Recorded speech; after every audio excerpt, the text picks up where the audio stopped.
Welcome to the Non-Essential Podcast. I'm Steve Gibson. I'm Ben Matlock. It's another, Tuesday. I'll say Tuesday because that's when you guys get this. It's Thursday. Well, hey, let's meet in the middle, Wednesday. Happy Wednesday to everyone. Yeah, happy Wednesday. Because they're probably listening to this on Wednesday. They probably saw it go up on Tuesday anyway, and was like, maybe later. Yeah. Once you run out of other things to listen to, you're like, okay, now we'll check it out. It's on a Wednesday 5 years from now. You're tuning in, and we're happy to have you. By this point, I'm probably actually dead. I hope you've visited my grave. Or I'll haunt you. Spooky. That's what we're about today. Because today's a creepypasta day. Always. I kind of, it had that vibe to me as a creepypasta week. Yeah. I actually wanted to do one last week, or the week before, and then I found Franz and his horrible parachute of failure. But this was one of those times where creepypasta is always a great cop out sort of topic because they don't take much work at all and they're endlessly entertaining for me. But this was actually a time where it was I stumbled on this on my own and I was like, this will actually be probably pretty good for the show. Because the best ones are the best ones are the ones that win quote awards. and you realize the quality is not that much better than any of the other stories on the site on those sites. And the comments always give there's always somebody who says it sucks and it's a 3 out of 10, and then somebody else is it's an average creepypasta and it's 7 out of 10, and then somebody will just say very scary, and that's it's really out of 3 scoring metric. That one, the very scary comments, probably usually the author's mother, or because that's kind of what I actually don't have any of my family on my social media stuff for that. That's a tactical decision, but any of my direct family, but my mother-in-law is on my Facebook. It's just one of the 8 people that I actually allowed into that circle. But she's into the kind of eyes wide shut fucking horror club.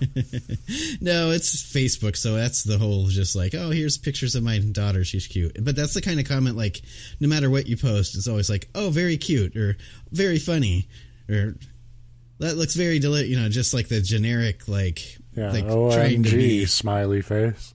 Yeah, and I appreciate it. It's her trying to be supportive. It's but I'm 38 and have zero confidence. I don't need support. I'm on social media. I communicate the same way. It's just with crazy crab gifts. And that's how I support you and what you're doing. Yeah. And we're trying to unleash cosmic horror upon somebody. To take some of the fucking spiritual anchor that is that fucking crab, just to get him off me for a little bit and throw him onto the world. This is off topic, but I saw a video of a baseball player wanting to fight him. And he's I swear to God, don't fucking touch me. And it's this horrible crab costume, just looking confused and a little scared. It'd be one thing if there wasn't precedent, but players have attacked mascots before. Oh, I would fuck him up just on principle. And I'm probably the Crazy Crab's biggest fan at this point. Yeah, but it's Stockholm Syndrome, I think. Oh, yeah, it's abuse. And eventually the rage would be unleashed when I realize what he's done to me. I've lost years of my life to this fucking horrible mascot. Anyway, as much as he wants it to be, the show isn't about that Crazy Crab. This show is about stories, and today's story is called Hanging Man Hill by Indefinitesilence. I'm hoping that that's not a place, but that's more Harold Hill from The Music Man. It's Hanging Man Hill. HM. Is this a musical creepypasta? God, I hope not. I didn't prepare my singing voice. All right. Gaston, South Carolina is a lonely place. sitting just south of Columbia along 321. It's just a small crumb off the misshapen piece of pie on the United States plate that we call South Carolina. Which I love that metaphor. I feel like you could call any state a misshapen piece of pie. Like, and now I'm going to cut pie like a fucking maniac anytime I eat pie. And just say, nah, it's South Carolina slices. Its population has almost never gone over 2,000, and it is only 3.4 square miles across in all directions. It feels even lonelier when you come in from a place like, how do you spell Roanoke, or pronounce Roanoke, Virginia? Roanoke. Roanoke? Okay. Roanoke. Which is a really fucking cool city. Like, I'm obsessed with it, because that's where the, one of the first, like, settler ships were dropped off, and then, like, the ship went back for supplies, and when they came back, there was just, like, no trace of anybody. They don't know what happened to them. And, yeah. So that's a cool story in and of itself. Huh. I was thinking you would be like, fuck, I don't know. But you're actually like, well, I actually have 4 books here on the topic. After Mom lost her job, we moved to the only place where the rest of our family resided, good old South Kakalaki. Okay. He has a lot of ways to describe South Carolina. Well, that tells you it's the genuine article. Yeah. You write what you know, and he knows Kakalaki. I had been moping on the trip the whole time on the way down here. The way I saw it, the only friends I was going to be making here were fire ants and that inferno of a sun. Once we got settled in at 304 Dixiana Drive, I always remembered the address because the number in it was carved into the driveway, and it spelled ho if you looked at it upside down. He's already earned his award. Like, he just won me over right there. I would have.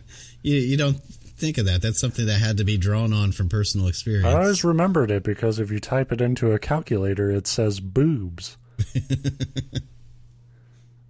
I immediately set out into the neighborhood in search of friends. I didn't. That's a really funny thought. Like going. There's something that's immensely sad about specifically going out in search of friends. Like, it's just walking and like shouting, "Friends, friends! Hey, you want to be my friend? Want to be my friend? Give me a hug." I didn't know how to ride a bike. Kakalaki buds. Oh, sorry. I'm looking for Kakalaki pals. I didn't know how to ride a bike at the time, and I barely knew how to ride a skateboard, so I petered down a long stretch of road directly across from the front of the house on my cheap little Walmart board until I came to a small cul-de-sac that seemed to go uphill. Is it odd to you that someone would know how to ride a skateboard but not a bike? Like, I was just gonna say, like, yeah, that seems like the reverse hierarchy of wheeled. That sounds like somebody who thinks they know how to ride a skateboard.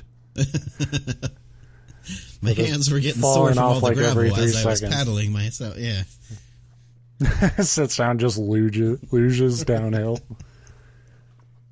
Sitting outside on his front porch was a chubby kid with glasses that looked about 10 or 11, about my age at the time. I really had no one else to talk to, so I asked what his name was, and he told me that it was Terry. He liked being outside a lot, and I didn't, so we agreed to be friends. No. But we both seemed to like video games. With that, we would get along just fine. There was one thing that he hadn't told me over the next few weeks that we spent riding around the neighborhood. He was into scary movies. I was a massive chicken when it came to anything that seemed intent on forcing you to change your underwear every 5 minutes. As you should be. You should be terrified of that. If you ever run into anyone who forces you to change your underwear every 5 minutes, you should stay away from them. What that has to do with scary movies, I don't know. So I didn't really like this aspect of him. Even worse, he had tons of horror movie action figures and loads of VHS tapes of all the creepy movies you could think of stacked in his room. Every time I came to visit, he was almost certain to scare the living bejesus out of me with one of those creepy Freddy Krueger dolls or force me to watch the Texas Chainsaw Massacre with him in the dark. Which is like... Sounds like he's trying to make the moves on him, which is fine. I mean, I'll support it. I mean... you're probably not wrong, but like that is probably the worst pickup tactic ever. Is like, yeah, that's something that they used to all like. I don't know, maybe they still do. I don't really watch TV anymore, but the sitcoms, it was always like the guys wanting to take the girls to the scary movies so that they'd get scared and like cuddle up or something. It's just like, yeah, but there's nothing like a turn on about watching people get I guess scary movies were not quite as graphic for the most part back then, though. But he's talking about like Texas Chainsaw Massacre and shit, and Freddy Krueger, and like these were straight up slasher movies.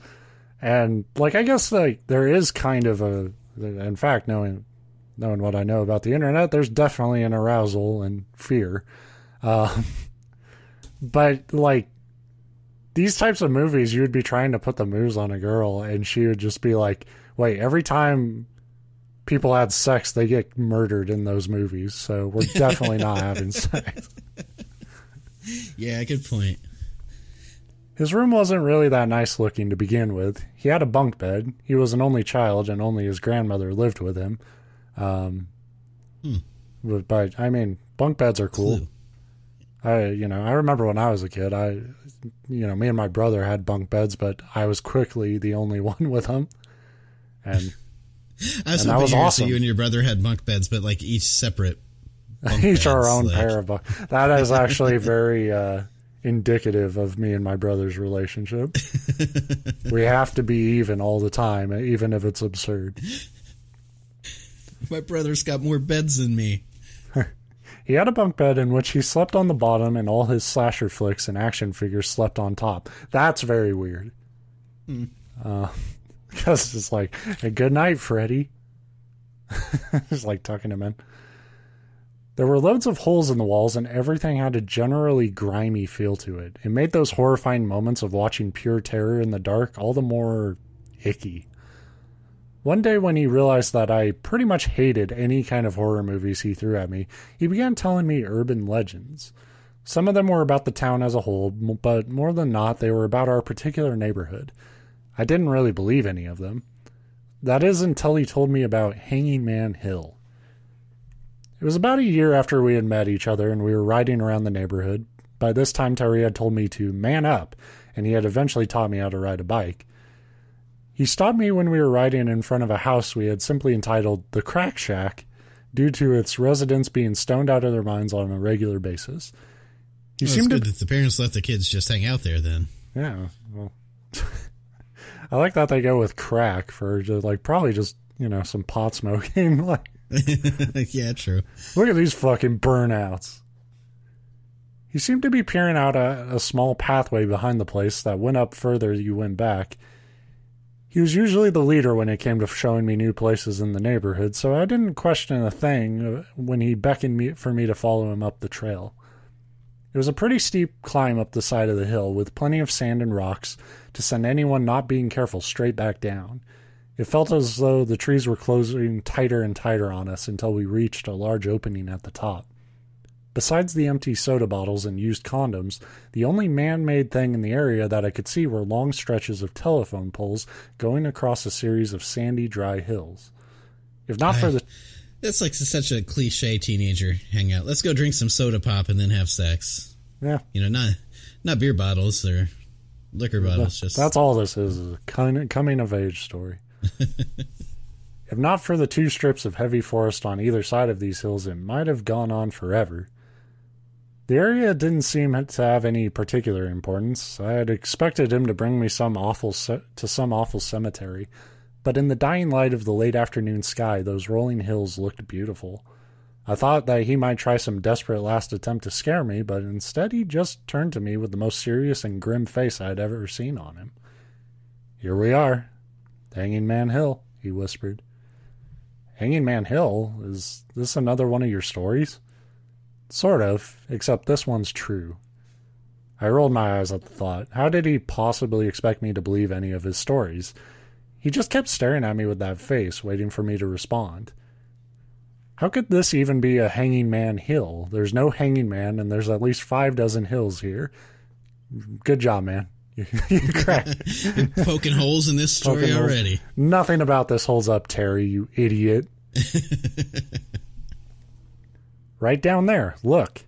He pointed his finger toward the nearest telephone pole, sitting between the two closest hills to us. A small creek, no more than 5 feet across, ran between the two hills and went onward into that never-ending forest. There was no hanging man, but the pole itself seemed more ominous than the rest. "Roy Terrence," he whispered. "Who? It wouldn't be Hanging Man Hill without a hanging man, would it?"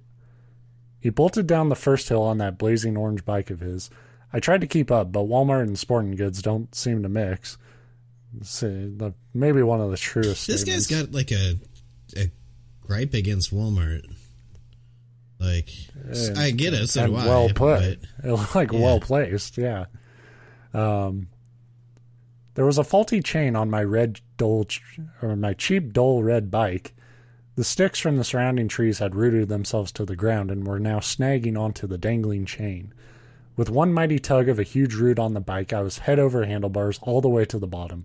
I landed on my knees with a small sploosh sound as my legs hit the water. It couldn't have been more than a few inches deep. I almost called for help from Terry when I realized that he had stopped at the bottom just before I had tumbled to the creek alongside him. So that's actually a really funny image. Like, this kid gets to the bottom of the hill fine, and then the other one just like... and that's the part of the story I can identify with, because that would have been me, you know. Yeah, for sure. I'd be like, oh man, cool, and then I fucking flip my shit right into the creek. But then you got to play it off. Like, yeah. As long as you just say ta-da. No, I was hot. I was hot from pedaling up that hill so much. His head was peering upwards, looking straight at the top of the dark and shadowy-looking telephone pole. "Little help?" I squeaked. Terry broke his gaze with the pole just long enough to wrench me from the creek and get me to my feet. After that, his stare continued to be fixed on seemingly nothing at the top of the pole for the longest time. "What is it, or who is it, that you're looking for again?" I grumbled in frustration. I was going to be pretty pissed if he had taken me down here, and all I had gotten out of the trip was a banged-up knee. I hadn't noticed the pain before because the water in the stream was cool, but now it stung like the dickens. And props to him for writing like the dickens in an actual story. Roy Terrence, owner of that small shed just beyond the trees over there. I hadn't noticed the shed before. It sat just behind a large oak. It couldn't have been bigger than 5 outhouses put together. Why are you measuring in outhouses? That just sent me like spiraling back to that the other creepypasta where they were describing. He's like, there was a shed that was 15 men big or something like that. But this is better because it's like that couldn't be bigger than 5 shit boxes. I'm going to write a story just so I can describe a building and like how many oranges would fit in it. After his wife and kid left him, he hung himself on the wires just above us. Cops didn't find much, just a charred husk of what used to be a man. Legend says that whoever's out here at this exact time of death gets strung up on the wires with him. Oh, and do tell, when would that be? For once he broke his serious tone to give me a goofy, I don't know, shrug, and then he was back to that grim attitude. And you're suggesting that we stay here and wait for him. Despite the many excuses I have to dispute this, I think I'm going to go with, it's late and Mom is making dinner, so I have to go home. Fine.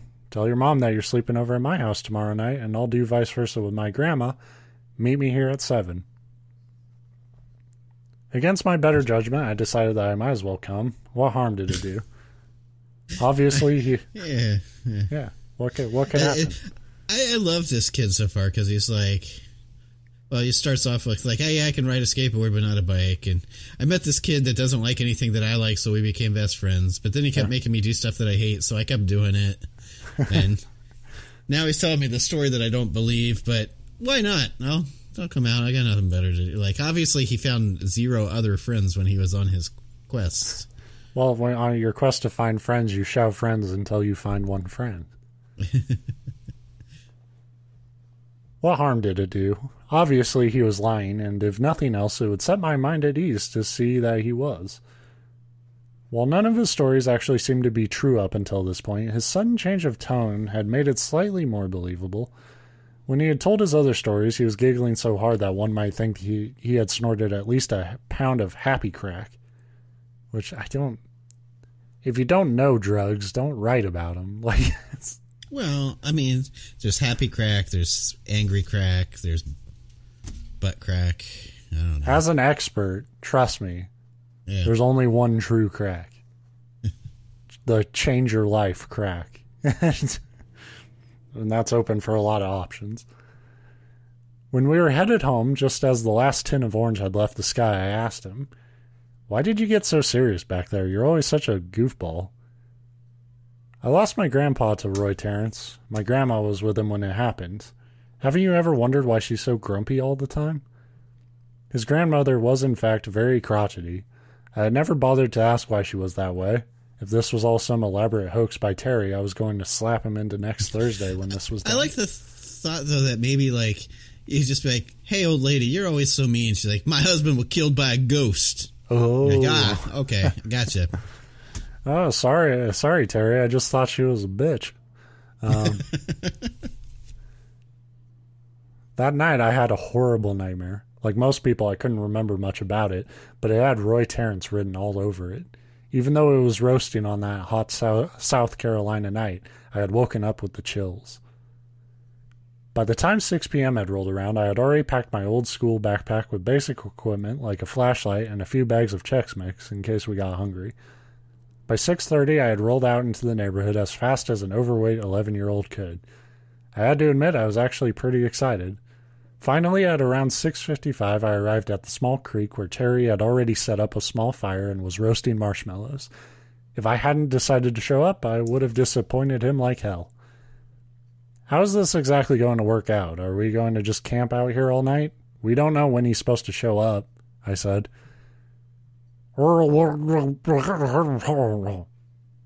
He had stuffed his face with a marshmallow. "What?" He crammed the marshmallow down his throat. "I said I'll wait all night here if I have to." Well, I mean, you kind of have to because you both lied to your parents. You can't exactly show back up at home like... You know. I mean, I guess you could be Speaking from experience, there's been a lot of times where I lied to go do something and then we ended up doing something completely different. And being like, well, fuck, I can't go home. I guess we'll go eat at a fucking diner that's open. And then, but that's another story. That's a true story for another time. Whatever, I retorted as I plopped down next to his fire. He had thrown 3 lighters in to keep it lit, which isn't how lighters work. Yeah. No. I love that image, though. This little bunch of like thumb lighters don't know how they work, so you're just chucking them into a fire. As we picked the plastic shrapnel out of our eyeballs. And began to pull out my snacks. After about 3 hours, the first of the crickets had begun to sing their endless chirping song as the last streak of sun had reached its end. I had begun to grow irritated and a little bit tired. Terry was wide awake, his hand glued to the bag of marshmallows. He had begun his eternal gaze on the top of the pool again. So I like Terry because I think this is all just a ploy right now to get free marshmallows. Terry, man, I'm tired. If I don't see a crispy dead dude in the next hour, I'm out. Oh, okay.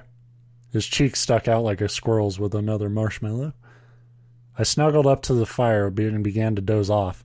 Just as I was about to slip into unconsciousness, a loud, crusty, brittle peeling sound echoed throughout the hills and out into the forest. I immediately sat up. My vision was pretty blurred from having almost dozed off, but I could make out Terry's shape. He was gaping, wide-eyed, at the top of the pole. If there had been a bit of moonlight, I might have seen what I was sure to have seen up there, but the crescent moon sat just beyond the trees like the shed. In an instant, Terry was on his bike and flying up the hill, bag of marshmallows in hand. Don't forget him. I'd like to think he's still like stuffing them into his mouth. Yeah, I just imagine like a cartoon trail of marshmallows just peeling out behind him. Mm-hmm. I managed to pull myself up and get to my bike. I began pedaling like a madman when I realized that my chain had popped off. Stupid damn bike. Fucking Walmart. Fucking Jeez. Walmart shit. Walmart bullshit. With my eyes adjusting to the dark, I peered back at the top of the pole one more time before I bolted to the top of the hill. Roy Terrence was not so much of a person as he was a shagging shape. His flesh, dark as the night, was clinging to his bones for dear life. His facial features, though not entirely evident, seemed to be in a constant state of both agony and ecstatic joy. And that eye, that one eye he had left, deep in its socket, gazed upon me with absolute hatred and an insatiable want. Just when it seemed that he was ready to climb off of the wire and come for me, the weak spine that had been holding his head to that molten pile of flesh and bones snapped, sending what was left of his skull tumbling into the fire Terry had started. It gave me one glowing, burning, satisfied grin before disintegrating into a wisp of ash. I had been halfway up the hill before I had realized I was moving. I followed the bike tracks Terry had left, which led further into the hills instead of off to the side, where the trail led back to the neighborhood. Just as I clawed my way to the top of the hill, I saw a thin shape dangling from above. "Oh no," I croaked. Terry's bike, that blazing orange bike that he loved so much, was left wrecked at the base of the telephone pole. Above, Terry's body hung limply, although it didn't look much like Terry anymore. Terry hadn't been on the wires as long as Roy, which made it even worse. He was charred, but not entirely. His eyes bulged from his head in constant shock. What was left of his hair stood out on end, still smoking. The seemingly endless wires above entangled Terry's neck like a boa constrictor. Dangling from his scrawny, burnt little arm was a bag of marshmallows. I see, and that's what I was just about to say, like, earlier when you said, "Oh, the heated and ready for s'mores." Yeah, when the body of the ghost body was looking down at him, excited. It's like he doesn't want you; he wants your marshmallows, and that was Terry's undoing. If he would have just left him, or just gave him this fucking marshmallows, I bet Terry tried to fight for him. They're 99 cents for a bag. Calm down. Look, kid, I don't want you. I want your marshmallow. No, they're mine. Fuck you. Dangling from his scrawny, burnt little arm was a bag of marshmallows, melted to his hand from the heat. The police investigation hadn't dug up much. They had scoured all throughout the area and had not found any evidence that anyone was ever there, except you. Yeah, you're my number one suspect right now. I begged them to... 11-year-old. Fucking 11-year-old? Where'd you get the marshmallows, kid? Was he full of happy crack? Was he full of happy crack? Classic case of an 11-year-old all jonesed up on marshmallows and happy crack. I begged them to search the telephone wires, but they continued to state that there was no evidence that anybody had even touched the wires, except Terry. The search continued for 3 weeks. After police had finally given up, Terry's grandmother passed away. For those last few days, she hadn't said anything to anyone at all. She only sat and stared at the picture of her and her husband for the remainder of her life. After the house had been cleared out, the contents of Terry's room were offered to me. His entire collection of horror movies, action figures, and all else was donated to Goodwill, my request. I went back a few years later. We had gone to Gaston to visit with our family for a while, and I had requested that we stop by the neighborhood. Any evidence that we had ever been there those few fateful years ago had been swept away by police or the weather. Now, like before, there was only useless garbage and telephone poles. Just as I was getting ready to walk away, I caught a glimpse of something in the corner of my eye. I only saw a tiny bit of it before it fluttered away. It was a melted marshmallow bag.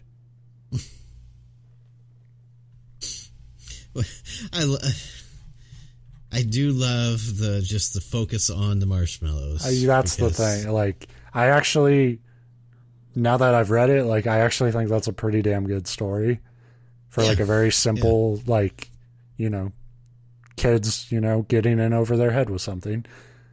The fucking reoccurring marshmallows are the best part of that story, though. Well, a lot of it, like, one of the things I was going to say about the writing, and it's rarely a complimentary doesn't come up much with these creepypastas. But at first it started out, it was a little jarring, but one thing I liked is you're kind of writing from like a kid's perspective, but obviously like as an adult recounting a tale as a kid. But you're capturing how a kid would remember it. Yeah, but then there would be these like bits where you'd be kind of almost poetic, like, oh, the first croaking song of a cricket, where it clashes a little bit because it's a little more deep than a 11-year-old would normally think, but it's something that one of my favorite authors, and I like his short story stuff way better than his long stories, is Ray Bradbury. And that's one of the reasons is he does such a good job telling stories that revolve around like kids in like the summertime. Usually he tends to focus on like the summer or spring, and the way that he describes like the world in such a it's a mix of like how a kid would see things from a kid's perspective, but also very poetic and picking up on things that like bring you back to that like being a kid. And like this writer was kind of touching on that. They weren't as good at it, but I wouldn't expect somebody to be as good as one of the probably best American authors in the last 100 years. But so that was I did like that. No, I thought there were moments where like that was a really randomly like poetic description that doesn't quite fit what you're doing. Shed, but yeah, like not saying it's perfect, but it is like I got into it, which is a little bit more than some other stories on the internet. The marshmallow bag thing though reads to me as like that rosebud. Like I know I'm supposed to have some seemingly unimportant object that by the end becomes this like poignant whatever. Like no, I'm gonna fight you on that because I will argue that this story did more with marshmallows than Citizen Kane did with Rosebud. Fair enough. I believe marshmallows were important. I don't know why the fuck he's hung up on a sled in that movie. You lived a whole life, just buy a sled, dumbass. That's right. I'm saying this is better than Citizen Kane. Fight me. Well, in fairness, I've never seen Citizen Kane. Like most things that are important in life, my knowledge of it actually comes from the Simpsons episode with Mr. Burns' bear. I can't remember off the top. Everything in life I know has been absorbed through a Simpsons parody. Exactly. And it's funny because like the stuff will come up and I'll like references like I can't think of an example, but there's a rear window or whatever the movie's called. It's a classic Jimmy Stewart movie. It's kind of a horror thriller suspense movie. The same deal. I've never actually seen the movie, but I can tell you a whole lot about it. And so when like a reference comes up in like bar trivia or something, and I'll get it, and Tara's always like, "Man, how do you know so much stuff?" It's like Simpsons, literally. Yeah. Like, I don't know the source material, but I do know it because I've seen the parodies so much. But yeah, I'm just saying, Citizen Kane never won a Creepypasta of the Month award. So. No, I mean, by the end, I sound meaner than I mean it to be. I mean it to be complimentary, but I think Creepypasta of the Month is kind of a low bar. Well, you write one then. Well, I was going to say, think you're so cool. Yeah. No, I can't get over the lowest of bars in life. That's just another one of those. But no, I could see it. Yeah, I think from a lot of standpoints, that's one of the better ones that you've read on this show. Well, it's that good quality. Like from a technical aspect, there might have been like some tonal stuff, but from a technical aspect, like the writing was pretty sharp for the most part. I only stumbled a few times, and most of that was my own fault. As far as reading it. But, and like I said, I think like the general story, like I think the best horror stories are kind of the ones you keep the most simple. Yeah. And like these, where creepypastas really fall apart is when they try to overcomplicate them and try to make them like these fucking epics. It's like sci-fi movies that try to like actually explain why all the future stuff works. And it's like, you don't need to do that. Just tell me it does. Yeah. We're in fiction already. I'll believe you. I promise. And because the more you poke into that stuff, the more you turn into Star Wars episodes 1 through 3. And right. And another thing, I've been thinking about horror stories a lot the last couple days, like with this topic and just, conversations I've been having with some friends. But like, it's not like I've always kind of advocated that like the less you know about the monster, the scarier it is, right? Right. Yeah, I'm a big proponent of that too. But like that doesn't mean you can't ever reveal what the monster is. But the way you pace your story, the thing I think this story does pretty well is like if you're gonna take the mask off and be like, this is what they're dealing with. That is kind of your cue to close shit out, like a lot of stories fuck up because they'll reveal the monster and then turn it like, they'll do another fucking book about just hunting what the monster is or something. And like, I think this story did a really smart thing about being like, here's the monster and now the kid's dead and he tried to keep his marshmallows. It didn't work. I think it worked great. Like you said, the ghost got a soul and a bag of crispy marshmallows. Like those are the best marshmallows. The ones that get just a little burnt. I prefer not to have the melted plastic. With them, but fuck, if you're already dead, you don't have to worry about eating toxic plastic anyway. That might not be a concern. It is weird though, like if you're gonna hang yourself, like the whole origin is like he was depressed about his wife and kid or some shit leaving him. Like if you're gonna hang yourself, why do it like with the electric line? Well, yeah, that was one thing I almost like broke in there. Like I don't know how you would even do that to the point like of both hanging and electrocuting yourself, because you'd think you'd accomplish one or the other before. Yeah. And I let that go because it's a very like Grand Theft Auto idea of how power lines work. Yeah, like if you just touch them, in any way, like if you you'll get electrocuted, but you won't get like fucking deep fried. Like unless you happen to like, I was trying to picture the body crossing two lines. Yeah, you'd have to connect a circuit until, and of course modern lines anymore, they're usually built to kind of shut off. It would kill you anyway, but it wouldn't sit there and keep just pumping electricity through you, right? But although I guess that's in theory. I've watched tree limbs connect two lines, and they'll just sit there and spark and catch fire. They don't shut anything off. So, but like I said, he didn't try to go into too much detail and explain how that worked, and that's probably for the best. It's like by the time they got into it, when you first said, "Oh, he hung himself from the electric cord," and they found, when the kid was telling the urban legend, that's when I was sitting here thinking that doesn't seem like it would work. By the time like you got to the ghost hanging from the pole and then the kid at the end, I wasn't thinking like, "Hey, how's that work?" You're picturing a charred body up in the lines. That's all you need. Just you there in the fucking outhouse shack being like, "Well, technically, it wouldn't work this way." I'm not afraid of you, ghost, because that couldn't possibly happen. As the winking head rolls into the fire and laughs. I would just not be paying attention. I would just be like, hey, you could fit 5 toilets in here. That's awesome. I will say, too, he did lower my guard with that. Like, he sets it up for, like, his friend, the one that's into the horror, is like, fuck you, I'm out, and bailed on him. And you're like, oh, man, this kid that didn't even want to be here is going to die.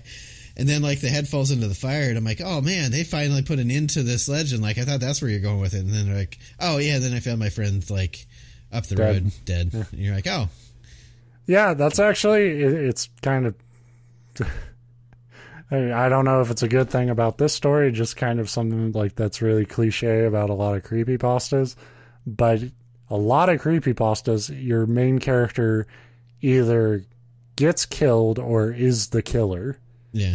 And there's just a ton of those stories. There's like so like to have a story. They get killed, they're the killer, or they're like, oh, and by the way, I wrote this story from my padded cell in the asylum where I now reside because I'm crazy. Yeah. Well, even that's a little better. Like I'm saying like a lot of creepypastas, like there's very rarely like a true like vulnerable horror protagonist.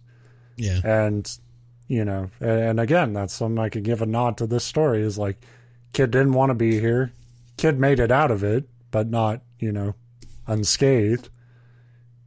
And, you know, and they also didn't fall into the other thing they'll do is like for a protagonist, they'll try to like make their fucking character Ripley from Alien. And like, yeah, where you become the fucking badass. Hero. And it's like, for every Ripley where that works, there's a lot of just sort of like eye rolling, kind of lame fucking hero characters. Yeah, that's interesting. It's been a while since I've seen Alien. I rewatched it 5 or 6 years ago. I like the movie. It's not one that I sit and watch a lot. But I think what works about Ripley is that like she becomes this like almost badass, unstoppable hero, but not like a fearless one. It's more of a like backed into the corner, but I'm not going to go quietly, like wild, feral, like survival Ripley. And then in the future movies, then she's kind of got that.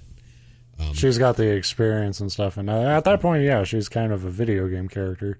But even then, like in the future movies, it's not like, oh, another alien problem, I'm on it. It's like, you fuckers. Like, yeah, she's not Rip Nukem, you know.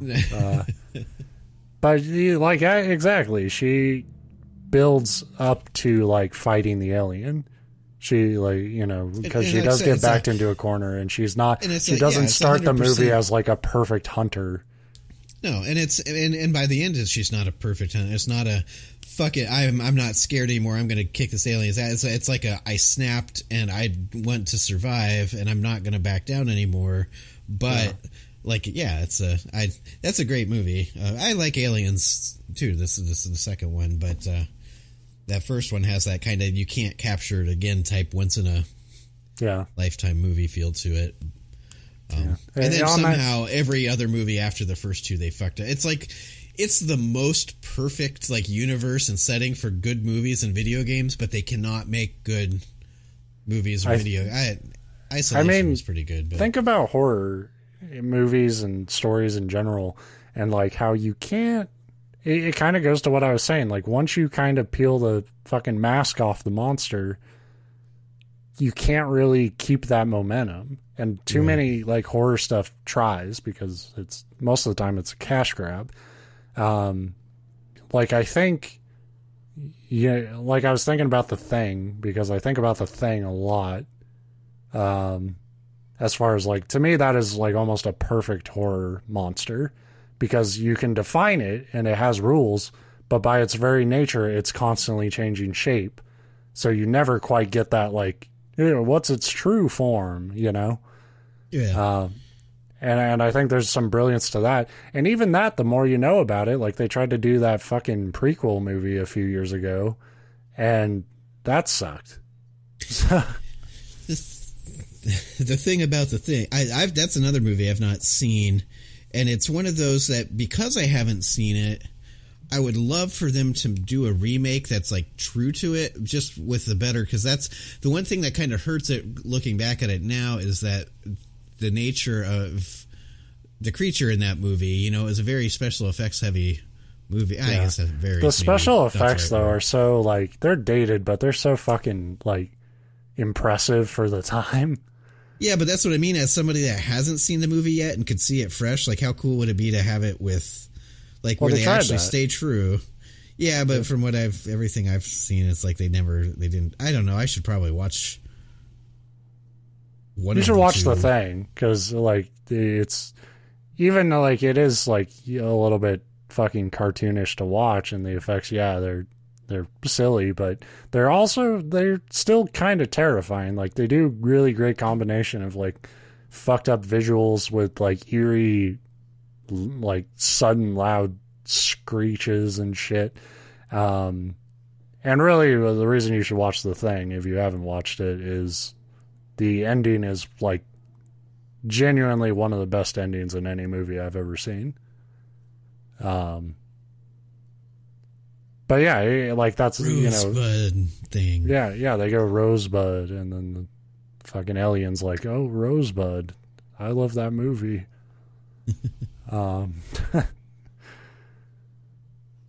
Yeah, so I don't know. We trailed off there, but I don't know. I think it's funny because I think horror movie discussion's really interesting, and I'm not really a fan of horror movies. Like, I don't like watching them, but I like discussing them because I love watching them. Me and my friends like. I mean, when I say I don't like watching, it's not like if somebody puts one on, and it's like, no, I won't watch this. It's just, it's never been a genre I've gone out of my way to seek out. But what I do like about it is it's one of those movie genres that very much like explores like poking at the like humans. It's just psychology, just what makes us people and what makes us tick and what makes us afraid. Like a lot of movies, if you're going to talk about like, oh, they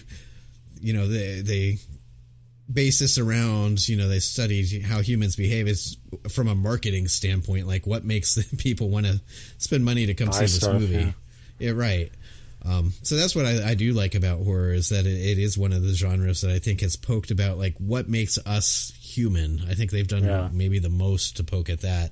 But and like I said, I think that has the most punch when you pace it correctly and know when to end it.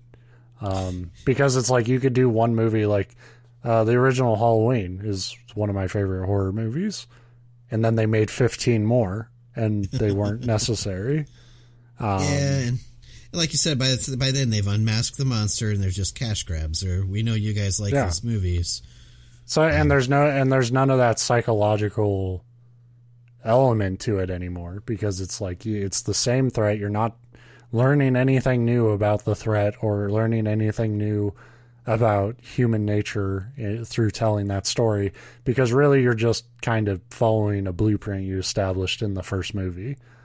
It tends to become, and this is one of the things that's turned me off the horror genre, is that it's less about like what makes it scary, and it's like how can we get more gruesome deaths? Like how can we make the monster killing somebody more like shocking?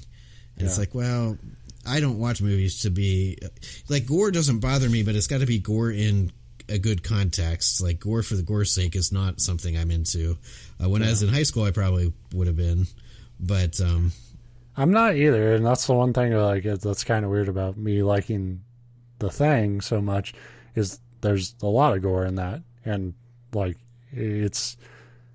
I guess I'm more okay with it because it's not just like, hey, we're going to lop off somebody's hands and shit. Like, it's scary to me because it's, hey, this fucking alien thing is, like, literally painfully absorbing people.